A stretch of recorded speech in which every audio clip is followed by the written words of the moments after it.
اور کراچی کی green line bus کے لیے دعویداروں کی لائن طویل ہونے لگی۔ تحریک انصاف منصوبے کا کریڈٹ لینے لگی۔ نون لیگ نے منصوبہ اپنی کامیابی قرار دے دی، جبکہ پی پی سے تعلق رکھنے والے اسپیکر سراج درانی نے کہا یہ منصوبہ تو سندھ حکومت کا ہے۔ ایک انار 3 دعوے دار، گرین لائن کے دعوے داروں کی لائن لگ گئی۔ کراچی کا بڑا منصوبہ 5 سال سے تاخیر کا شکار ہے۔ شہریوں کو ہر بار تاریخ پر تاریخ ملتی رہی۔ 40 بسیں آنے سے گرین لائن کو گرین سگنل ملنے کی آس بندھی، ساتھ ہی منصوبے کے کریڈٹ کی جنگ بھی چھڑ گئی۔ پی ٹی آئی نے گرین لائن کا کریڈٹ لیا، نون لیگ بولی آپ تو صرف بسیں لائے ہیں، انفراسٹرکچر تو 2018 میں ہی بنا چکے تھے۔ دعووں کی جنگ میں تیسرے فریق نے بھی انٹری دے دی۔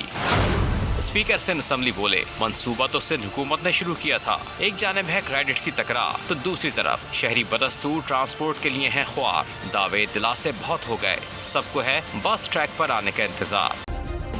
سبسکرائب کریں اور بیل دبائیں تاکہ کوئی خبر رہ نہ جائے۔